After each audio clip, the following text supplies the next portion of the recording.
Meus prezados irmãos, distintos amigos, meus caros alunos, nesse momento eu quero cumprimentar todos com a graça e a paz de nosso Senhor e Salvador Jesus Cristo.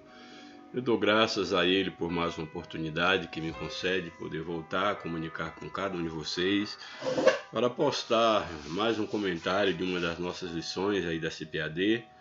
Hoje nós temos a lição de número 12, de 17 de setembro de 2023, uma lição muito importante, lembrando que hoje comemora-se o Dia Nacional da Escola Bíblica Dominical, e aí eu quero parabenizar a todos aqueles que são alunos da Escola Bíblica Dominical, aqueles que acompanham aqui o nosso canal, porque aqui o nosso propósito maior é exatamente aulas de Escola Bíblica Dominical, aí baseado nas lições da CPAD.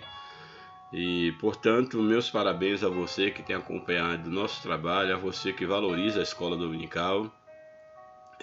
Eu confesso que eu tenho um apreço muito grande por quem é frequentador, um aluno assíduo da escola bíblica dominical, porque eu sei o quanto isso interfere ou contribui, melhor dizendo, para a formação de um bom cristão. Bem, então a lição de hoje, lição número 12, ela traz como título Sendo a Igreja do Deus Vivo. Muito importante o título da lição. Temos aqui duas palavras que eu quero destacar. A primeira, na verdade três. A primeira é o verbo sendo aí no gerúndio, que é uma ação contínua. A segunda é a igreja, o que é a igreja. Sabemos que a igreja ela é o corpo de Cristo, o corpo espiritual de Cristo, um povo que foi separado para Cristo, a Assembleia dos Santos, podemos dizer assim. E essa igreja ela é de Deus, que é o segundo termo, um Deus, não um Deus morto, mas um Deus vivo. O texto áureo da nossa lição, esse texto ele está em Efésios 5:32. Ele vai reaparecer na leitura bíblica em classe, portanto só vou lê-lo nesse momento. Grande é esse mistério, digo-o, porém, a respeito de Cristo e da Igreja.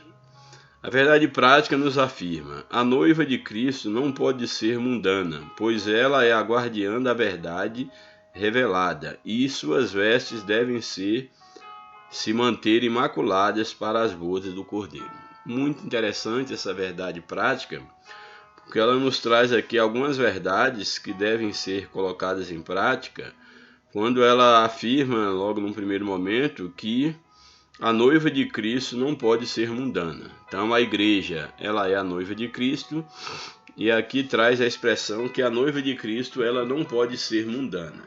É bem interessante essa afirmação, porque uma vez que a igreja, a noiva de Cristo, apesar dela ser composta de pessoas que estão nesse mundo, mas que não pertencem a este mundo, porque foram resgatadas pelo sangue de Jesus, nós temos aqui o desafio de, mesmo sendo pessoas deste mundo, seres de carne e osso, nós temos o desafio de viver uma vida santa, uma vida separada para Deus. Por quê? Porque apesar de nós estarmos nesse mundo, nós não podemos ser mundanos. Mundano em que sentido? No sentido de ter as mesmas práticas daquelas pessoas que vivem como se Deus não existisse, que não têm temor de Deus, que não têm um compromisso com Deus, que não se comportam como igreja de Cristo. Então, quando o comentarista ele afirma que a igreja de Cristo, a noiva de Cristo, ela não pode ser mundana, é que a igreja ela deve ter o compromisso com Cristo, o cuidado de certificar-se de que de fato ela é a noiva de Cristo e, portanto, ela deve viver para Cristo, ela deve viver a santidade de Deus enquanto corpo de Cristo. Portanto, o mundo, as práticas desse mundo, o mundanismo, o pecado e tudo aquilo que todos os seus frutos não podem fazer parte da vida da igreja de Cristo. Então a igreja não pode ser mundana, pois ela é guardiã da verdade revelada. Qual é a verdade revelada? A verdade revelada, em primeiro momento, é o próprio Cristo que se encarnou, o Verbo que se fez carne. Essa é a verdade maior revelada, e também a palavra de Deus, as Escrituras, que testemunham sobre a verdade viva, que é o próprio Cristo. Portanto, como um guardião da verdade do próprio Cristo e da sua palavra, a igreja ela não pode ser mundana, exatamente porque nela habita a verdade, e ela deve viver em torno da verdade e não da mentira, da falsidade, de uma vida sem Deus, de uma vida que tenta ignorar a criatura e a santidade que ele requer, negar o Criador, melhor dizendo, negar aquele que redimiu a criatura, que é o Cristo ressurreto, e nós não podemos negar a santidade desse Deus vivendo uma vida na mentira, uma vida na falsidade, porque nós somos guardiões da verdade revelada. Portanto, também a igreja, enquanto noiva de Cristo, ela deve manter as suas vestes imaculadas, ou seja, sem mácula, sem mancha, exatamente para aguardar o dia das bodas do Cordeiro, que é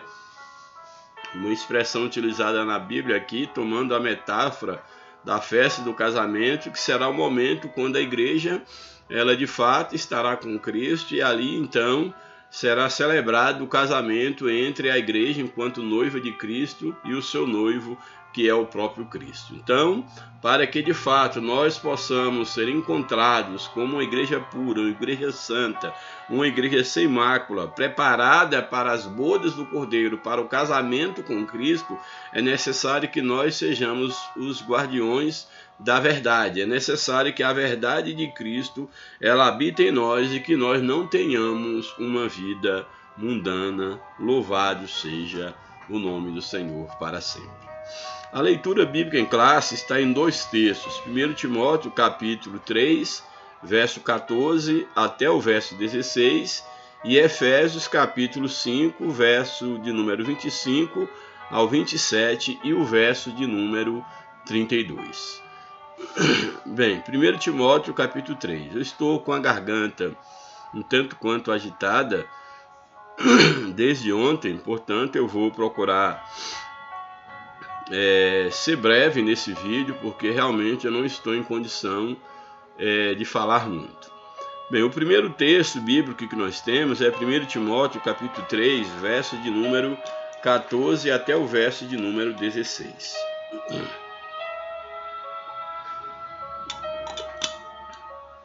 Nos diz assim o verso de número 14: Escrevo-te essas coisas, esperando e ver-te bem depressa. Aqui é Paulo, já vou comentando para poder economizar minha voz. Paulo aqui escrevendo a Timóteo, que é o jovem pastor, seu filho na fé. Ele envia então aqui essa carta a Timóteo, e aqui nessa carta, nessa primeira carta a Timóteo, ele usa aqui no capítulo 3 essa expressão: escrevo-te essas coisas esperando e ver-te bem depressa. Então Paulo, ele tinha urgência em visitar a Timóteo, seu filho na fé, e enquanto isso não acontecia, ele escreve essa carta exatamente para alertá-lo sobre algumas verdades, passar para ele alguns ensinamentos, uma vez que ele tinha uma necessidade de o mais rápido possível poder se encontrar pessoalmente com Timóteo.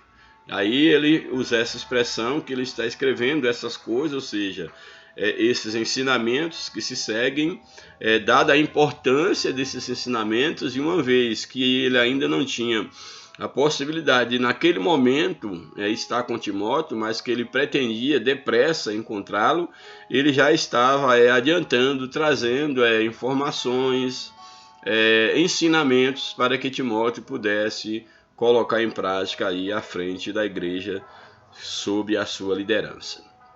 Então ele diz o seguinte: escrevo-te essas coisas esperando ir ver-te bem depressa, mas se tardar, ou seja, caso eu venha a tardar, o meu desejo é ver-te depressa, mas pode acontecer algum imprevisto, eu posso tardar, mas se tardar, para que saibas como convém andar na casa de Deus, que a igreja do Deus vivo, a coluna e firmeza da verdade.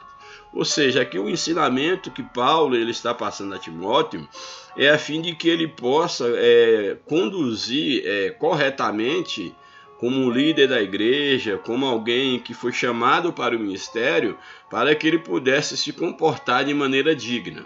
Daí ele dizia que ele estava escrevendo essa carta porque ele tinha a intenção de vê-lo depressa, mas poderia ser que ele tardasse, e caso ele viesse a tardar, esses ensinamentos eram necessários que Timóteo ele já os conhecesse. Daí ele fala da importância desses ensinamentos, que esses ensinamentos irão capacitar Timóteo para duas coisas aqui bastante importantes, que é destacado no verso 15, que é exatamente para que ele pudesse entender como convinha ele andar, aqui o texto deixa bem claro, na casa de Deus, ou seja, diante da igreja, entre a igreja, e essa igreja Paulo a caracteriza como sendo a igreja do Deus vivo, a coluna e firmeza da verdade. Então, Paulo quer passar para Timóteo. Timóteo, é claro, ele já tinha consciência disso, mas Paulo está assim de uma maneira didática e reforçando aquilo que certamente ele já havia ensinado a Timóteo, mas ele deixa bem claro que Timóteo ele deveria ter cuidado em se comportar na casa de Deus, ou seja, diante dos irmãos, sabendo que a igreja ela era de Deus. E ela era de Deus, e essa igreja era de um Deus vivo, não era um Deus qualquer. E isso é uma informação muito importante que nós devemos levar em consideração, uma vez que o texto ele deixa bem claro, para que sabeis como vos comportar diante da igreja do Deus vivo. Ou seja, a igreja que Paulo tomava conta, que Timóteo tomava conta, era uma igreja que não pertencia a ele. Essa é a primeira lição, essa é a primeira grande lição que nós tiramos desse texto, é que Paulo está alertando a Timóteo que a igreja não era de Timóteo, a igreja não era de homem, mas a igreja era de um Deus e um Deus vivo. Não era uma igreja em memória a um Deus morto, em memória a um ídolo. Era uma igreja que pertencia a um Deus, mas esse Deus, diferente dos demais deuses, esse Deus era um Deus vivo. Então a igreja tinha e tem dono. Essa é a primeira informação, a primeira instrução, podemos dizer assim, que Paulo já está dando a Timóteo, que a igreja tem dono. Esse dono é Deus e esse Deus é um Deus vivo. E aí ele vai caracterizar o que era a igreja, o que a igreja significava para Deus, o que a igreja significava para Cristo, e essa consciência Timóteo deveria ter, que a igreja ela era coluna e firmeza da verdade. Aqui duas coisas interessantes nós podemos destacar aqui nessas expressões, é que a igreja é coluna e firmeza. Tudo isso em relação à verdade. Agora é interessante nós observarmos que aqui quando Paulo fala de coluna, a coluna ela tem vários sentidos. No caso na Bíblia, a coluna na Bíblia ela pode ser vista, por exemplo, como um memorial, quando alguém ganhava uma peleja, Deus cumpria alguma promessa, ou alguém saía vitorioso, ou fazia um pacto com Deus. Era comum que as pessoas firmassem uma coluna como um memorial diante de Deus. Então aqui a coluna, tanto ela é o memorial, como também transportando para o contexto da atualidade, nós vimos a coluna como sendo essa peça fundamental na sustentação, por exemplo, de um edifício, na sustentação de um palácio, de um grande prédio. Então aqui Paulo chama a atenção para a igreja como sendo uma coluna, ou seja, como sendo um memorial e ao mesmo tempo sendo um sustentáculo. Sustentáculo de quê? Memorial de quê? Aí ele vai então, aqui através de uma locução adjetiva, ele vai caracterizar essa coluna e essa firmeza. É interessante observar que tanto a palavra coluna como firmeza, elas são destacadas como substantivos. Então a igreja é uma coluna, é um memorial, é um sustentáculo. Essa coluna, aqui também é interessante notar que não é uma coluna qualquer. Sabemos que tem pessoas que aventuram, por exemplo, no mundo da construção, da edificação, e fazem prédios e depois eles são condenados exatamente porque não há sustentação, não há o cálculo, não é correto, e isso corre em risco a vida dos futuros moradores, ou até mesmo prédios que venham a cair exatamente porque não tinham bases firmes. Então aqui o texto está colocando que a igreja ela é uma coluna, mas que essa coluna não é uma coluna frágil. Essa coluna também é uma coluna que tem firmeza. Portanto, aqui a ideia aqui é colocado como substantivo o substantivo coluna e aqui o substantivo firmeza. Então, coluna e firmeza. Coluna, um substantivo, podemos dizer assim, concreto, e firmeza, esse substantivo de uma certa forma é concreto pela sua materialidade, mas ao mesmo tempo abstrato, porque a firmeza em si, ela é preciso que haja algo para que se abstraia a firmeza de algo. Então aqui Paulo está dizendo aqui no mínimo dois nomes pelos quais a igreja deve ser conhecida, como coluna e como firmeza. E as características dessa coluna, que é a igreja, e dessa firmeza é que elas são verdade. Então, coluna e firmeza da verdade. Ou seja, é necessário que cada um de nós, e aqui Paulo alertava a Timóteo, que ele entendesse que a igreja deveria se comportar como uma coluna, deveria se comportar com firmeza, e a base da igreja e o conteúdo da igreja é exatamente a verdade. Lembrando que a verdade aqui se refere exatamente a Cristo. Cristo é a verdade. Então essas são informações importantíssimas que Paulo ele passa para Timóteo, para que ele tenha, recapitulando, ele tenha consciência que a igreja ela é de Deus, e esse Deus é um Deus vivo, portanto a igreja não pertence ao homem, a igreja é uma coluna, ou seja, é uma base, é um memorial, a igreja é firmeza, ela não é frágil, ela não é feita de papel, ela não é construída na areia, daí a ideia também de firmeza, e o conteúdo da igreja é que a igreja é a verdade de Deus aqui na terra. Então a igreja ela preza pela verdade. Isso é tão importante porque nós sabemos, trazendo desde o contexto em que Paulo vivia para o contexto da atualidade, se há uma das coisas que o mundo mais precisa é exatamente da verdade, é exatamente de referencial, de uma coluna, de um memorial, exatamente de algo que seja sólido e que seja verdadeiro, não aparentemente sólido, mas que de fato seja sólido, seja firme, que seja coluna, ou seja, que seja verdadeiro. Portanto, o mundo ele precisa da verdade, os homens devem ver a igreja como um referencial da verdade em todo aspecto falando, de um Deus que é verdadeiro, não de um Deus que é uma farsa, que é mentiroso. O mundo também tem que ver a igreja como um modelo de ética, um modelo de moral, ou seja, nós enquanto igreja, nós temos uma responsabilidade muito grande diante de Deus.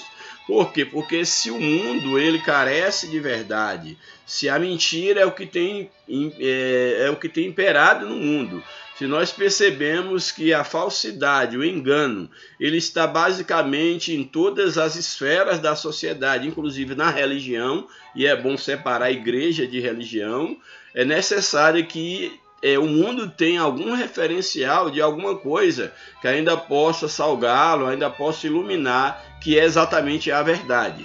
Então, se a igreja ela deixa de ser um referencial de verdade, ela deixa de ser uma coluna, não há mais nenhum remédio. Não é por acaso que a Bíblia diz que nós somos o sal da terra e a luz do mundo. Ou seja, é necessário que a igreja ela seja um ponto de referencial, seja um porto seguro, seja o único meio aqui na terra para o qual o homem desesperado, o homem que busca pela verdade, o homem que busca uma tábua de escape, possa encontrar na igreja uma referência do corpo de Cristo, uma referência de um povo que foi redimido por Cristo e que está vivendo para Cristo, que atrai outras pessoas para viverem segundo a palavra de Deus. Louvado seja o nome de Jesus. E aí o verso 16, ele diz o seguinte: e sem dúvida alguma, grande é o mistério da piedade. Que mistério é esse?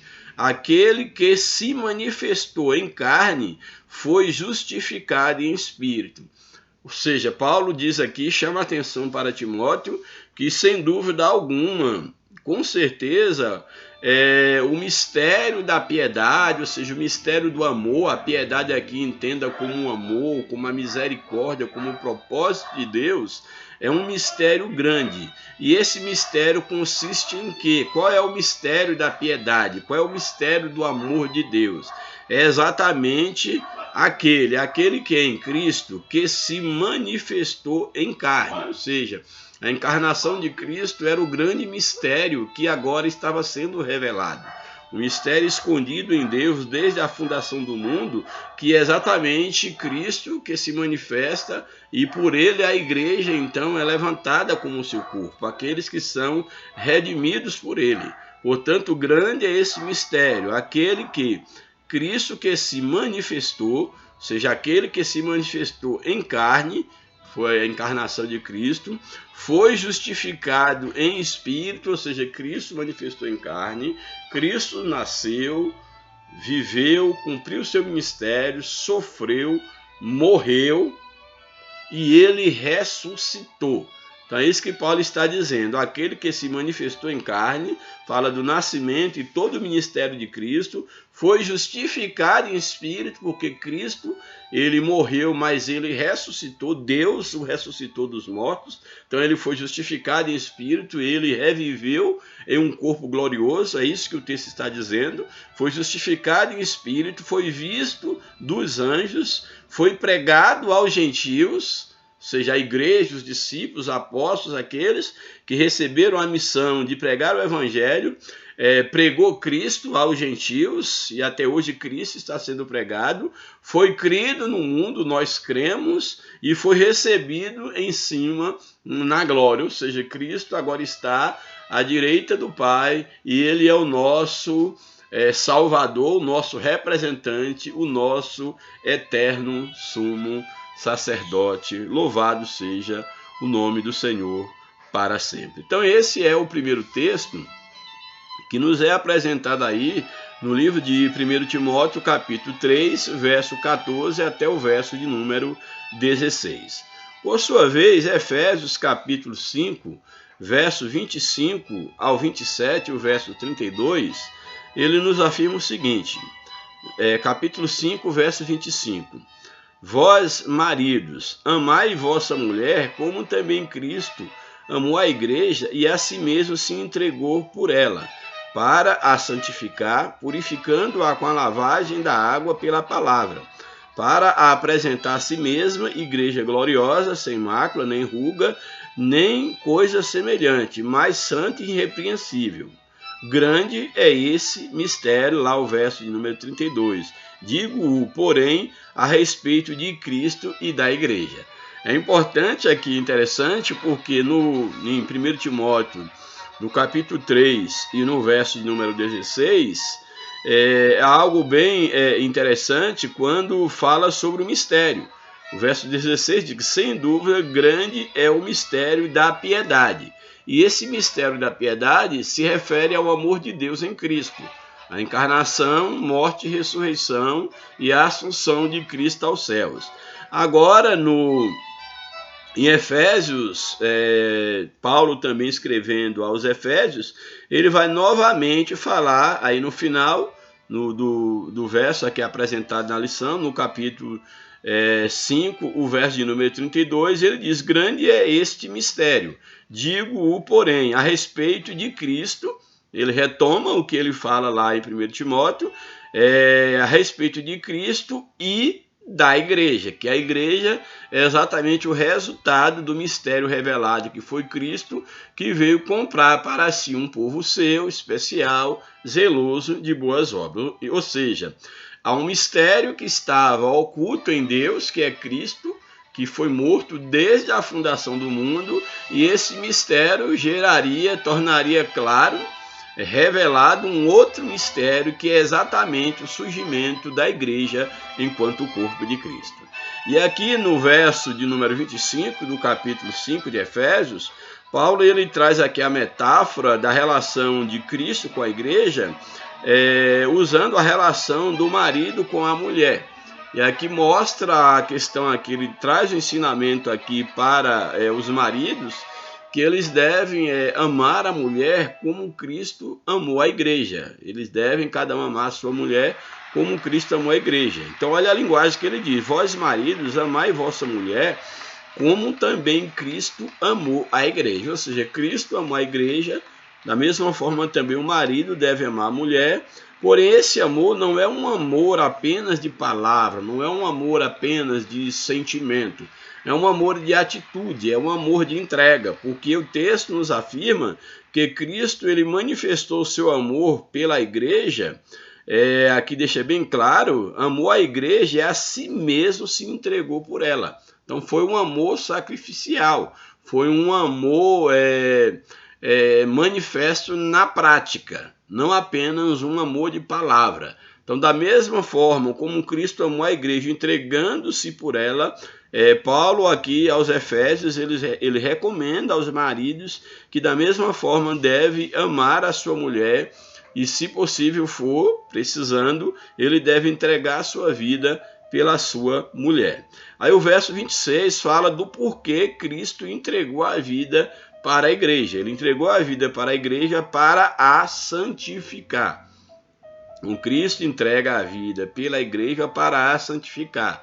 E aqui vamos dizer assim, fica implícito também o cuidado que o marido deve ter pela mulher para torná-la santa, pura, assim, vamos dizer assim, tomando a metáfora, estendendo a metáfora, que ela em primeiro momento fala aqui do marido, mas depois vai falar mais especificamente da igreja, mas o marido também tem esse papel de ser um protetor, de guardar a igreja.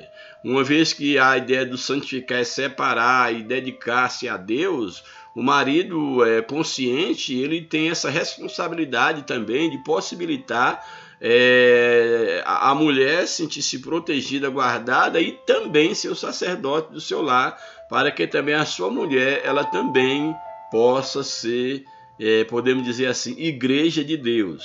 Somente para nós que somos cristãos, já que aqueles que estão lá fora, que ainda não tiveram encontro com Cristo, eles não têm esse conhecimento da verdade. Portanto, vós maridos, amai vossa mulher, como também Cristo amou a igreja e a si mesmo se entregou por ela. Cristo entregou pela igreja para o quê? Agora vamos focar na igreja, aqui que a gente está falando sobre sendo igreja do Deus vivo, sobre a santidade, a pureza, a igreja enquanto coluna e firmeza da verdade. Então Cristo ele levanta a sua igreja e ele entrega-se por ela a fim de tornar a igreja um povo diferente, que a igreja ela tenha virtudes. E quais são essas virtudes? A fim de que a igreja se tornasse, ele morre para santificá-la. Aqui a ideia de santificar é separá-la do mundo e dedicá-la a si mesmo, ou seja, dedicá-la a Deus. Essa é a ideia de santificação. Também é interessante observar, eu sempre gosto de dizer aqui nos meus vídeos, que a santificação ela não para no ato de separar. A ser santo é ser separado, sim, mas ser separado para quê? A santidade ela só é completa quando ela tem essas duas faces do processo, que é separar e dedicar.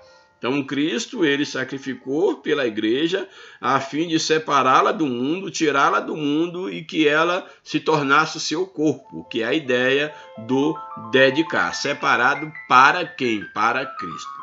Portanto, Cristo morreu para a santificar, e essa santificação se deu através de quê? Da purificação, purificando-a com a lavagem da água, pela palavra. Ou seja, a igreja ela foi purificada, ela é purificada pela palavra de Deus. Lembrando que quando nós falamos de palavra de Deus, não estamos falando só do livro Bíblia, da Escritura escrita, da palavra escrita. Em primeiro momento, ao se falar da purificação, da lavagem pela palavra, nós estamos falando do próprio Cristo. O próprio Cristo é a palavra encarnada, é o verbo que se fez carne. Então é Cristo quem purifica a igreja. É Cristo quem purifica a igreja e, por sua vez, a sua igreja é cuidada, é regada, é limpada, é purificada através da sua palavra. Mas, em primeiro momento, é necessário que fique bem claro que quem de fato nos redimiu, nos lavou, nos purificou, foi exatamente Jesus Cristo, a palavra encarnada que veio, morreu, ressuscitou, doou seu sangue, derramou seu sangue por nós e nos purificou, nos lavou de todo o pecado, porque só o sangue de Cristo é o sangue do Cordeiro de Deus que tira, que lava, que tira o pecado do mundo.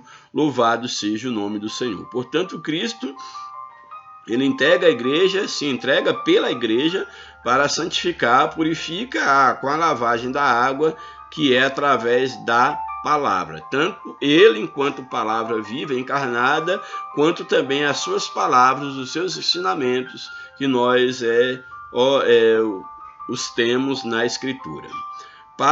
Com que finalidade a igreja foi purificada e lavada pela água, pela palavra? Para apresentar, para que ela pudesse estar preparada para um dia apresentar a quem? Ao próprio Cristo. Nós somos chamados, somos purificados, estamos sendo purificados a cada dia para nós nos encontrarmos com o próprio Cristo, que é o noivo da igreja. Da nossa responsabilidade, o nosso dono é Cristo. Foi Ele quem nos comprou, foi Ele quem nos purificou e é para Ele, e é a Ele que nós devemos um dia nos apresentar. Louvado seja o nome do Senhor. Para apresentar a si mesmo, a quem? A Cristo, igreja gloriosa, ou seja, a glória de Deus resplandece na igreja através de Cristo. A igreja é como uma lua. A lua, ela não tem luz própria, ela reflete a luz do sol. A igreja, ela não tem luz própria, ela não tem crédito próprio, ela não brilha por conta própria. O brilho que ela tem é o brilho de Cristo, que é o sol da justiça. Portanto, para apresentar a si mesmo igreja gloriosa, uma igreja que manifesta, expressa a glória de Cristo, uma igreja sem mácula, que não tenha mácula nenhuma, nada a se dizer quanto a ela, uma igreja sem ruga, que não seja envelhecida pelo pecado, que não traga a marca do mundo. Essa é a ideia, tudo aquilo que enruga, dá a ideia daquilo que envelhece. A igreja de Cristo, ela não envelhece, porque a igreja, ela é composta por pessoas que nasceram de novo, que recebem a vida eterna de Cristo. Portanto, a igreja, ela não tem ruga, ela não tem mácula, não tem mancha. A igreja não cria rugas, ela não envelhece com o passar do tempo, ela não perde a sua validade, ela não vai se definhando. Essa é a ideia, uma igreja sem ruga, nem coisa semelhante. Aquilo, quando fala coisa semelhante, nem nada que lembra o pecado, nada que lembra a questão do definhar, a questão do envelhecer, do perecer. Nada que lembra isso. Nada que lembre a morte, podemos dizer assim. Porque a ideia da mácula, da ruga, tudo isso indica a ideia do perecer, da morte. E a igreja, ela é a igreja do Deus vivo, ela tem a vida do próprio Cristo. Portanto, sem mácula, nem ruga, nem coisa semelhante. Mas, aqui uma adversativa, mas uma igreja santa, ou seja, separada e dedicada para Cristo, que vive para Cristo, e uma vez vivendo para Cristo, essa igreja, ela é irrepreensível, ou seja, ela não é passiva de alguém a repreender. Ela não é passiva de que o mundo venha apontar defeito na vida da igreja, porque a igreja, ela deve se comportar como um corpo de Cristo. Então, olha a responsabilidade que cada um de nós temos de viver como igreja do Deus vivo. Como o título da lição diz, sendo igreja do Deus vivo. Como é que eu me comporto como igreja do Deus vivo? Como é que eu estou sendo igreja do Deus vivo? A igreja do Deus vivo deve estar sendo santa, irrepreensível, sem mácula, nem ruga, e nada, absolutamente nada que venha depor contra o nosso caráter enquanto corpo de Cristo. Então isso é bem mais do que pertencer a um movimento religioso, é bem mais do que ser um batista, do que ser um pentecostal, é bem mais do que pertencer a uma religião. É exatamente a igreja é ser corpo de Cristo. Ser corpo de Cristo é um estilo de vida, é a vida de Cristo em nossa vida. Louvado seja o nome do Senhor. E aí ele fecha aqui dizendo, grande, portanto, é esse mistério. Ou seja, a ideia aqui de grande é o mistério, e esse mistério que foi revelado, mostra exatamente que não se pode explicar, não se pode sondar, não se pode avaliar a grandeza desse mistério, que é exatamente o Deus encarnado, que por sua vez pega o homem caído, o homem afastado dele, e dá a esse homem a condição de ser parte de Deus, ou seja, ser o corpo espiritual de Cristo, o próprio Filho de Deus, louvado seja o nome do Senhor. Então, grande é esse mistério revelado, Cristo e a sua igreja, que está sendo formada por todos aqueles que são alcançados pela mensagem salvadora do Evangelho, louvado seja o nome do Senhor. A introdução da lição nos diz o seguinte, os efeitos do mundanismo são percebidos quando a igreja deixa de ser pautada pelos valores da fé cristã. Sim, quando a igreja ela não é mais guiada pelo Evangelho, não é mais guiada pela palavra de Deus, pelos fundamentos da fé, mas ela começa a ser guiada por filosofias vãs, por ideologias humanas, aí sim manifesta-se os efeitos do mundanismo na vida da igreja enquanto instituição, da igreja local, já que a igreja, espiritualmente falando, a sua marcha ela não é barrada, a igreja ela cada dia está se santificando e vivendo a vida de Cristo. Infelizmente, ela não está imune às influências nocivas da sociedade, ou seja, nós, enquanto igreja, não estamos imunes à tentação, a que coisas venham tentar nos distrair, como o próprio Cristo, quando aqui esteve, e ele estava, vamos dizer assim, sujeito a fracassar enquanto homem, mas ele resolveu ser fiel ao Pai, resolveu ser fiel ao seu chamado e foi até o fim. Da mesma forma, nós também, com Cristo, aquele que prometeu estar conosco e está conosco todos os dias, nós temos condição de também vencer as influências pecaminosas da sociedade em que vivemos. Nessa oportunidade, vamos abordar a natureza da igreja, seu relacionamento com Cristo, as armas que impedem a mundanização da igreja local. A proposta é chamar a atenção para o papel da igreja do Deus vivo como coluna e firmeza da verdade. Louvado seja o nome do Senhor. O primeiro tópico da lição tem como título a natureza da igreja do Deus vivo. Primeiro subtópico, a casa do Deus vivo. Paulo orienta Timóteo como andar na casa de Deus, que é a igreja do Deus vivo. Então aqui, vemos aqui a igreja como casa de Deus. Isso aqui é muito interessante, porque Jesus ele não passeia no meio da igreja, ele está na igreja. A igreja é corpo de Cristo. Isso aqui é muito interessante, porque quando coloca a igreja como andar aqui a igreja enquanto a casa do Deus vivo, e aqui diz que Paulo orientando a Timóteo como andar na casa de Deus, que é a igreja do Deus vivo, aqui não se limita a casa ao espaço, não se limita a isso. Mesmo porque dentro desse contexto aqui da igreja primitiva, nós não podemos nem estar falando em igreja num aspecto assim de templo, de denominacional, mas a igreja mais no aspecto aqui de povo mesmo, de comunidade. Então aqui o texto está dizendo, mostrando que a igreja ela é a casa de Deus. Ou seja, a igreja é um edifício de Deus. Deus habita na igreja. Deus não habita no templo. Deus não habita em templo feito por um de homem.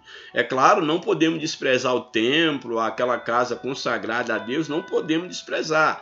Ela é consagrada a Deus, mas Deus tem que habitar naqueles que frequentam aquela casa ali chamada de casa de Deus, que é um lugar consagrado a Deus, sem sombra de dúvida, que merece o respeito, a reverência, o cuidado, o zelo, sem sombra de dúvida. Mas se Deus não habitar nas pessoas que habitam dentro dessa casa consagrada a Deus, essa casa não é igreja de Deus. É claro, nós chamamos de igreja pelo hábito, chamar o templo de igreja, mas na verdade igreja são as pessoas que frequentam aquele espaço. Então é bem interessante. Então quando Paulo aqui, dentro de um contexto maior das Escrituras, quando é chamar, claro que aqui não há um desprezo pela casa de Deus, mas dentro da Escritura, quando a igreja é colocada como casa de Deus, como morada de Deus, como um edifício de Deus, isso não está falando de coisas materiais. Está dizendo que um Deus espiritual tem que habitar no coração da igreja, na vida da igreja, porque Deus é espírito e aqueles que o adoram devem adorar em espírito e em verdade. Então Cristo tem que habitar dentro de você. Porque se Cristo não habitar dentro de você, não é no templo, não é no local, não é no espaço físico que você vai encontrá-lo. Mesmo porque a igreja, ela pode congregar, ela pode se reunir desde um templo chique, um grande edifício, como ao ar livre, debaixo de uma árvore, debaixo de uma ponte, ela não deixará de ser igreja. Jamais ela deixará de ser igreja só pelo fato de não ter um espaço físico para poder, no caso, reunir o povo, reunir os santos. Portanto, a igreja é a casa do Deus vivo. Então, Paulo orienta a Timóteo como andar na casa de Deus, que é a igreja do Deus vivo, ou seja, a igreja como casa de Deus. A expressão casa de Deus foi emprestada do Antigo Testamento, onde o termo frequente é casa do Senhor. Então, tomada essa expressão emprestada do Antigo Testamento, o uso original da expressão refere-se ao templo, que seria ali a casa de Deus, o templo, mas o complemento é que é a igreja do Deus vivo, inclui um conjunto de membros, ou seja, que o que se deve destacar é que essa igreja é o quê? Ela é a igreja do Deus vivo, e nesse aspecto nós temos que entender que a igreja ela é composta de membros, e esses membros não é meramente membros no sentido de filiados a uma corporação, no sentido de alguém que participa de uma sociedade. É bem mais do que isso.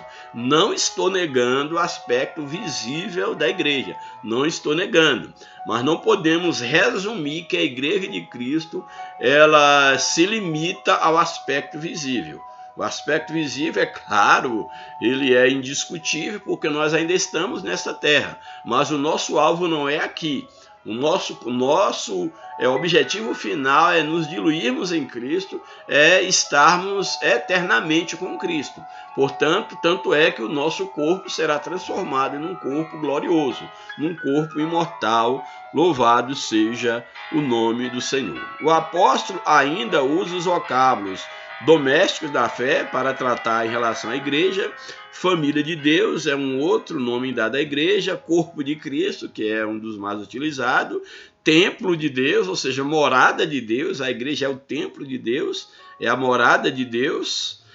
A sentença Deus vivo enfatiza o verdadeiro Deus em contraste com os ídolos mortos, que inclusive eram cultuados dentro dos templos pagãos.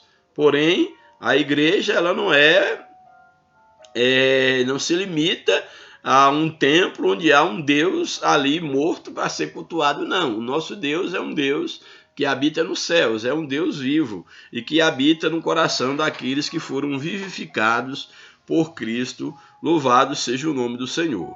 Então, há esse contraste do Deus vivo em relação aos ídolos mortos, fazendo alusão à doutrina bíblica de que Deus é um ser pessoal, é um Deus vivo, portanto relacional, pessoal, distinto da criação, que ao mesmo tempo se relaciona com a criatura, atuando na história humana. Louvado seja o nome do Senhor. É o único Deus relacional que nós temos, é o Deus da igreja. Segundo subtópico, a coluna e firmeza da verdade. A Bíblia assegura que a igreja do Deus vivo, ela é coluna e firmeza da verdade. Nessa metáfora, a igreja é o fundamento que sustenta a verdade, ou seja, significa que foi instituída como um guardiã da verdade por Deus revelada.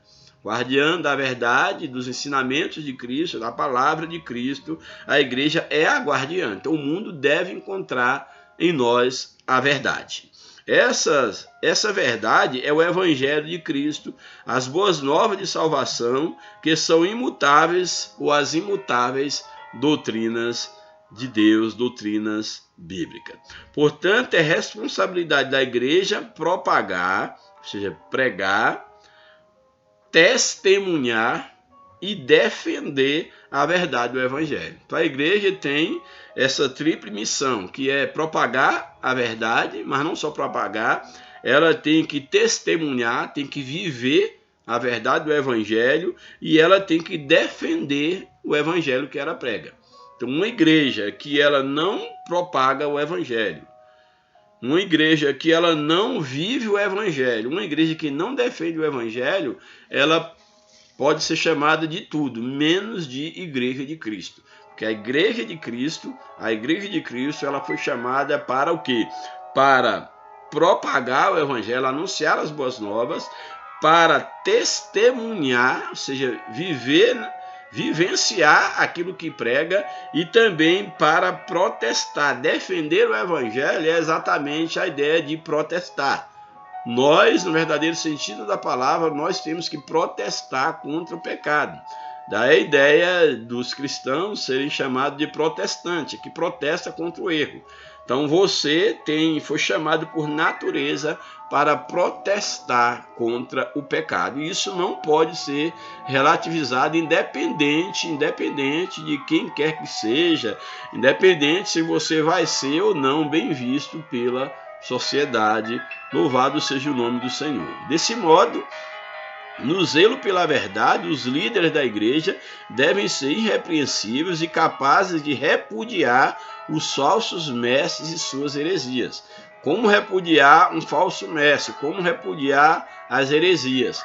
Conhecendo a verdade da palavra de Deus. Essa é a única maneira, e tendo, é claro, o Espírito Santo na vida. Se a verdade do Evangelho for corrompida, ou seja, se o Evangelho for corrompido, for relativizado, for ressignificado, o que vai acontecer? Então, se a verdade do Evangelho for corrompida, então a igreja deixa de ser sal da terra e luz do mundo. Aí a nossa responsabilidade de não nos corrompermos, de não deixar que o Evangelho seja corrompido. Tá aí a ideia de pregar, de viver e de defender o Evangelho de Cristo. Terceiro subtópico, o mistério da piedade. A verdade do Evangelho é personificada em Cristo. Nessa grande concepção, o apóstolo diz: grande é o mistério da piedade. Devemos aqui ter atenção para as palavras mistério e piedade. A primeira, mistério, é que a verdade do Evangelho foi revelada aos santos. Era um mistério, mas que foi revelado aos santos. E a piedade é a base do cristianismo, que é a fé cristã. Então a piedade fala exatamente sobre essa vida. O que é uma vida de piedade? É uma vida de fé. Então, a piedade aqui não se restringe a uma assistência social, não que isso não deva ser feito, mas a piedade cristã, ela se reflete a uma vida de fé, uma fé bíblica. Não vamos confundir piedade cristã com assistencialismo, com obras de caridade, porque isso qualquer pessoa, na verdade todo ser humano que tem minimamente ainda um resquício de humanidade, deve praticar, ajudar o próximo. Porém, a piedade cristã, é claro que ela tem que ser manifesta na prática, porque a fé sem obras é morta, mas a piedade cristã, ela reflete exatamente a fé bíblica, a fé em Cristo. Na sequência, o apóstolo sintetiza tudo isso com a expressão: o mistério da piedade, o evangelho revelado, a fé cristã, estabelecido no seguinte evento: Cristo, que se manifestou em carne, foi justificado em espírito, visto dos anjos, pregado aos gentios, crido no mundo e recebido acima na glória. Louvado seja Deus. Assim, a igreja é a fiel portadora dessa verdade. Louvado seja o nome do Senhor. Segundo tópico, Cristo e o relacionamento com a igreja. Santificação e pureza é o primeiro subtópico. Paulo ensina que Cristo morreu pela igreja, para que a santificasse, tendo-a purificado por meio da lavagem de água pela palavra. O texto mostra que na regeneração Cristo nos purifica do pecado. A regeneração, que é o novo nascimento, nós somos purificados pelo sangue do Cordeiro de Deus, que tira o pecado do mundo. Louvado seja Deus. E que no propósito do Calvário está inclusa a nossa santificação. Cristo nos regenerou, nós nascemos de novo para viver uma vida de santidade, fomos santificados em Cristo e devemos viver essa santificação. A expressão a lavagem da água é usada de forma figurada, simboliza a palavra de Deus que opera uma limpeza espiritual. Nesse sentido, Cristo orou: santifica-os na verdade, a tua palavra é a verdade. É a palavra de Deus que nos santifica, e o próprio Jesus diz que as Escrituras testificam dele, do próprio Cristo, que é a verdade viva, e que agora ele é ensinado, ele trabalha na vida da igreja por meio da sua palavra, como ele mesmo aqui o expressa. Ora, sabemos que a santificação é o ato de separar-se do pecado e preparar-se para a volta do Senhor, ou seja, está preparado para o casamento da igreja com o noivo. Esse processo é contínuo até a glorificação final no dia de Cristo. Então, isso aqui é interessante, porque a santificação da igreja é um processo contínuo, é uma vida contínua com ele, até quando do momento do arrebatamento da igreja, da glorificação do nosso corpo mortal em um corpo imortal, daquilo que é corrupto em incorruptibilidade. Segundo subtópico, gloriosa e irrepreensível, as características da sua igreja. A santificação tem como alvo preparar uma igreja gloriosa, cheia da glória de Cristo, sem mácula, nem ruga, nem coisa semelhante, mas santa e irrepreensível. A Escritura compara a relação de Cristo com a igreja com a do marido com a esposa, como já falamos. Assim, a igreja é a noiva de Cristo, que prepara para a festa nupcial, Cristo está preparando a sua própria noiva para a festa nupcial. Durante essa espera, por meio do Espírito Santo, Cristo a santifica para apresentá-la a si mesmo totalmente pura. Louvado seja o nome do Senhor. A ausência de mácula e de ruga significa sem mancha alguma de ordem moral ou espiritual. Ou seja, não ter mancha, não ter ruga, não ter coisa semelhante, é exatamente que a igreja não deve ter nenhuma mancha moral ou espiritual. Fomos chamados para viver uma vida irrepreensível, tanto moral quanto espiritualmente. Louvado seja o nome do Senhor. Portanto, tenhamos muito cuidado com a nossa vida moral. Muitos estão preocupados só com a vida espiritual, ser um exemplo de alguém que ora, que prega, que canta, que louva, que busca a face de Deus, mas a nossa espiritualidade ela tem que ser manifesta através da nossa conduta, através da nossa moral, através da nossa ética, através do nosso fazer, das nossas práticas, do nosso comportamento no dia a dia. Louvado seja o nome do Senhor. Vestida nesse grau de pureza, somente a igreja santa e imaculada terá acesso à ceia das bodas do Cordeiro, a esse momento espiritual, quando de fato se dará o casamento de Cristo com a sua igreja ali nos céus, que é a festa de casamento das bodas do Cordeiro. Acerca disso, Cristo advertiu não ser possível entrar nas bodas sem a devida veste nupcial. Ali dentro de uma parábola, quando alguém entra na festa com uma veste imprópria e é expulso naquela parábola. No céu só é possível entrar se formos cobertos, vestidos, purificados pelo sangue de Jesus. E por fim, o último tópico, vou procurar correr. Eu tenho um compromisso logo mais e também, graças a Deus, até aqui minha garganta tem me ajudado. O tópico 3, as armas da igreja do Deus vivo. Primeiro subtópico, o zelo pela verdade. A primeira grande arma da igreja é exatamente o zelo pela verdade, ou seja, zelar pela verdade. Isso aqui é tão caro, é tão importante, porque dentro de um contexto onde tudo está se tornando relativo, onde infelizmente muitas igrejas, enquanto instituição, denominação, elas estão se distanciando a passos largos da palavra de Deus, distanciando mesmo. Muitos líderes, pastores, eles têm perdido o respeito pelas coisas santas, têm perdido o zelo pela verdade do que é a igreja, do que é a palavra de Deus, e têm infelizmente distanciado o povo de Deus, e esses vão de pagar um preço muito alto. É necessário que todos nós tenhamos cuidado, que as armas da igreja, a primeira arma é o zelo pela verdade.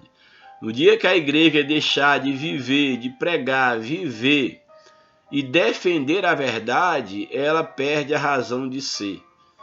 Se a verdade de Deus não é o que você respira, não é o que você almeja, não estou dizendo que não somos falhos, que não somos pecadores, não estou dizendo isso. Agora nós, aqueles que servem a Deus, devem odiar o pecado. Não é ódio das pessoas, mas deve odiar o pecado, a mentira, o erro. O nosso objetivo é viver a verdade da palavra de Deus. Então, o zelo pela verdade é a primeira grande arma da igreja. Enfatizamos que a verdade bíblica ela é absoluta e imutável, ou seja, o Evangelho de Cristo é a única verdade que liberta o homem do pecado. Nesse caso, a igreja é a fiel depositária dessa verdade bíblica, dessa verdade divina. Louvado seja o nome do Senhor. Por isso, os salvos em Cristo são despenseiros da mensagem da redenção. Para ilustrar essas responsabilidades, levemos em conta o uso que Jesus fez de símbolos que remontam à responsabilidade espiritual. Por exemplo, a dos 2 servos que Deus colocou para ali na parábola. Pena que não dá para a gente ler aqui todos os textos, mas vou ler pelo menos esse primeiro texto dos 2 servos. Diz o seguinte aqui em Mateus 24, verso 45 a 51. Quem é, pois, o servo fiel e prudente, a quem o seu senhor constituiu sobre os seus servos, para dar-lhes o sustento ao seu tempo? Bem-aventurado aquele servo, a quem o seu senhor, quando vier, achar fazendo assim como lhe foi ordenado, para cuidar da sua casa. Achar fazendo assim. Em verdade vos digo que o porá sobre todos os seus bens. Mas se aquele mau servo disser no seu coração, o meu senhor tarde virá, e começar a espancar os seus conservos, ou seja, os seus subordinados, mas que são servos assim como ele é. Essa é a ideia de conservo, servir junto. Só que ele começar a espancar os seus conservos, e a comer e a beber com os ébrios. Aí olha o que diz o texto: virá o Senhor daquele servo num dia em que não espera e a hora em que ele não sabe, e separá-lo-á e destinará sua parte com os hipócritas. Ali haverá pranto e ranger de dentes. Então tenha muito cuidado, você que lidera, você que é um coparticipante no reino de Deus, que exerce a digna função de ministrar, de ser exemplo, de ser um exemplo a ser seguido, para que você não seja encontrado como um mau servo. Então aqui tem a palavra dos 2 servos, tem a dos talentos, que a um foi dado 5, a outro 2, a outro 3 talentos, e aí houve o que tinha 5, granjeou mais 5, tinha 2, granjeou mais 2, mas o que ganhou um talento, ele escondeu o talento e ele sofreu penalidade por isso. Tem a ideia aqui do servo vigilante, que é colocado sobre a casa, que bem-aventurado aquele que vigiar, para que quando o Senhor voltar, o dono da casa voltar, o achar fazendo correto. Tem um mordomo infiel, tem as 10 minas que foi entregue, assim como os talentos foi entregue para que fosse administrado, entendeu? Então Jesus conta também essa parábola. Todas essas parábolas trazem a imagem da responsabilidade que cada salvo deve ter enquanto espera o Senhor da igreja voltar. Todos nós temos responsabilidade e vamos prestar conta do nosso serviço até quando Cristo voltar. Esse compromisso é inegociável, pois espera-se que o salvo cumpra com o seu dever com irrestrita lealdade. Assim, a igreja deve zelar pela verdade das Escrituras, viver e propagar a mensagem bíblica com fidelidade. Portanto, a primeira arma da igreja é o zelo pela verdade. A segunda arma é não só zelar, não só cuidar, não só defender, mas também ensinar. Compete à igreja ensinar e de fazer discípulos de todas as nações. Temos o dever, aquele que exerce o santo ministério, ele deve esmerar no ensino, ele deve estudar a palavra, ele deve orar, buscar de Deus direção, porque compete à igreja e a todos nós, enquanto igreja, sermos canal de bênção para ensinar ao mundo perdido o caminho para os céus, que é Cristo Jesus, a verdade que liberta. O ensino da verdade. Deus constituiu líderes para o aperfeiçoamento e edificação da igreja. Portanto, o líder deve estar apto para ensinar. Isso refere-se à capacidade de compreender as Escrituras, defender a ortodoxia e refutar as heresias. Desse modo, um líder vocacionado não cede ao liberalismo teológico, ecumênico e nem ao sincretismo religioso. Logo, a verdade bíblica deve ocupar primazia na igreja. Um líder que de fato lidera segundo Deus, ele deve ser um líder bíblico. Ele não deve negociar a palavra de Deus, ele deve refutar qualquer prática antibíblica, ele deve guardar a ortodoxia da palavra de Deus, ele deve refutar as heresias, ele deve ir contra todo liberalismo teológico, ecumenismo, sincretismo religioso. Tudo isso deve ser combatido à luz da palavra de Deus. Logo, a verdade bíblica deve ocupar a primazia na igreja. Não por acaso, na tese 54 de Lutero, ensinou que ofendemos a palavra de Deus quando no sermão não há tempo para o estudo bíblico, ou seja, quando a exposição da Bíblia não é o cerne da pregação. Então, toda vez que no púlpito, aqui segundo a tese 54 de Lutero, mas que é com base na Bíblia, mas à luz da palavra de Deus, toda vez que não há lugar para a palavra de Deus no púlpito, que o nosso sermão não seja cristocêntrico, que a nossa mensagem não seja uma mensagem bíblica, uma exposição correta da palavra de Deus, nós estamos exatamente enfraquecendo a vida da igreja, como aqui Lutero defende. A palavra de Deus, quando não há tempo para o estudo da Bíblia, ou seja, quando a exposição da Bíblia não é o cerne da pregação, nós estamos então comprometendo a nossa verdade, ou a verdade do Evangelho, nós estamos comprometendo o ensinamento da palavra de Deus. Não ensinar as Escrituras, relativizar suas doutrinas ou fazer concessões ao pecado equivale a fazer a igreja refém do mundanismo. Portanto, somente a verdade de Deus é capaz de libertar do pecado. Então a igreja foi chamada para ensinar a verdade e não para agradar as pessoas, para ter um evangelho conforme agora as conveniências do público moderno. De jeito nenhum. A palavra de Deus é única, ela é viva e eficaz, ela é imutável e ela não pode, em hipótese nenhuma, ser ressignificada para adequar ao homem moderno com suas práticas mundanas, suas práticas pecaminosas. Conclusão. Diante dos ataques de desconstrução da fé, a Igreja do Deus vivo precisa ser vigilante. Ela é a guardiã da única verdade que liberta.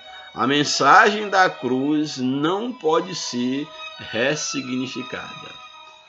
Você deve amar a mensagem da cruz. É a mensagem da cruz que liberta.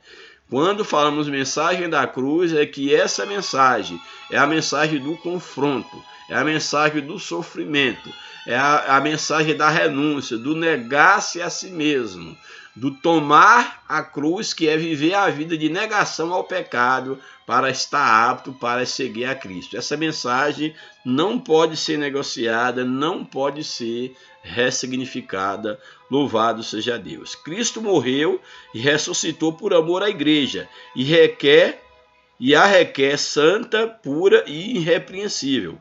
Portanto, a noiva de Cristo não pode macular suas vestes. Seu papel abarca o ensino e a defesa com todo o zelo da integridade da verdade revelada. Que Deus nos ajude, que Deus nos abençoe. Eu procurei ser bastante conciso. Espero que eu tenha conseguido minimamente trazer aquilo que Deus reservou para nós nesse momento, e que Deus possa abençoar a tua vida de uma maneira poderosa, e você que é a igreja de Cristo, que você possa viver, saber viver como igreja do Deus vivo. E você que está distanciado dos caminhos do Senhor, volte para o teu lugar. Aqui é em Cristo, o teu lugar é em Cristo. E você que ainda não teve um encontro com Cristo, entrega a sua vida a Ele, e você vai ver, prove e veja o quanto o Senhor é bom. Que Deus nos abençoe, um grande abraço e a paz do Senhor para todos. Amém.